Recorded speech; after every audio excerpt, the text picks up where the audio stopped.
नमस्कार।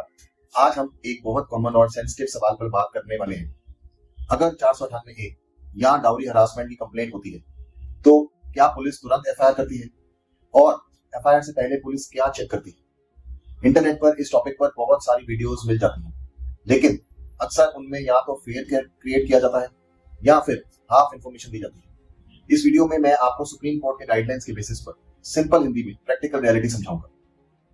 सबसे पहले ये समझना जरूरी है, 498 में कंप्लेंट आना क्या तुरंत अरेस्ट के बराबर है? सुप्रीम कोर्ट ने क्लियर कहा है कि 498 ए के केसेस में ऑटोमेटिक अरेस्ट अलाउड नहीं है। इस डायरेक्शन का मतलब है पुलिस को हर केस में सोच समझकर एक्शन लेना होता है, सिर्फ एलिगेशन की बेसिस पर अरेस्ट नहीं हो सकती। ये direction Arnesh Kumar versus state of Bihar case में दी गई थी और उसके बाद कई जजमेंट्स में रिपीट भी हुई है। अब मैं आपको स्टेप बाय स्टेप बताता हूं कि पुलिस एफआईआर से पहले नॉर्मली क्या चीजें चेक करती है। नंबर 1, कंप्लेंट की नेचर। पुलिस पहले ये देखती है कंप्लेंट जनरल एलिगेशंस पर बेस्ड है या स्पेसिफिक इंसिडेंट्स, डेट्स, प्लेसेस दिए गए हैं। सिर्फ ये कह देना डाउरी के लिए परेशान किया काफी नहीं होता। नंबर 2, मैरिज और रिलेशनशिप फैक्ट्स। पुलिस ये भी वेरीफाई करती है शादी हुई या नहीं, कब से साथ रह रहे थे, अलग रहने का टाइम और रीजन। हर मैट्रिमोनियल कंप्लेंट फैक्ट पर डिपेंड करती है, इमोशंस पर नहीं। Number 3, delay in complaint. Police ये भी देखती है अलेज्ड इंसिडेंट और कंप्लेंट के बीच कितना डिले है, डिले का रीजन क्या बताया गया है। बिना एक्सप्लेनेशन के ज्यादा डिले पुलिस के लिए एक इंपॉर्टेंट फैक्टर बन जाता है। स्टेप 4, मेडिकल या डॉक्यूमेंट्री सपोर्ट।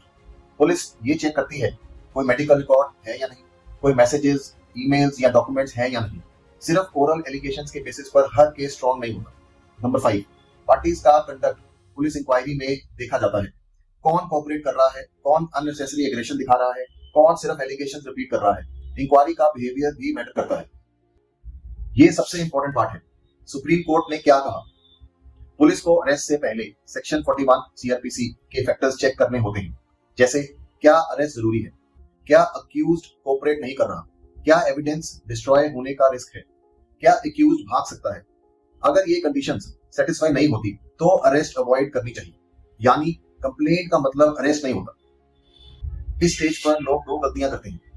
पैनिक में गलत स्टेटमेंट्स दे देते हैं, बिना गाइडेंस के पुलिस के सामने ज्यादा बोल देते हैं। जो चीज इंक्वायरी में कैजुअली बोली जाती है वो बाद में केस बन सकती है। इस स्टेज पर एडवोकेट का रोल क्या होता है? फैक्ट्स को प्रॉपर्ली स्ट्रक्चर करना, बताना कि क्या बोलना है और क्या नहीं। पुलिस इंक्वायरी को लीगली सेफ डायरेक्शन में रखना, अगर जरूरत हो तो नेक्स्ट लीगल प्रोटेक्शन प्लान बनाना। हर केस में पुलिस स्टेशन पर एडवोकेट का जाना जरूरी नहीं होता, लेकिन प्रॉपर लीगल गाइडेंस जरूरी होती है। अगर आप या आपकी फैमिली 498A या डाउरी कंप्लेंट से रिलेटेड इंक्वायरी फेस कर रहे हैं और आप श्योर नहीं है कि नेक्स्ट लीगल स्टेप क्या होना चाहिए, तो पैनिक में डिसीजन लेने के बजाय पहले प्रॉपर लीगल असेसमेंट लेना हमेशा बेटर होता है। हर केस अलग होता है और गलत स्टेप बाद में प्रॉब्लम क्रिएट कर सकता है। इस वीडियो को उन लोगों के साथ शेयर कीजिए जो इस तरह की लीगल सिचुएशन फेस कर रहे हैं।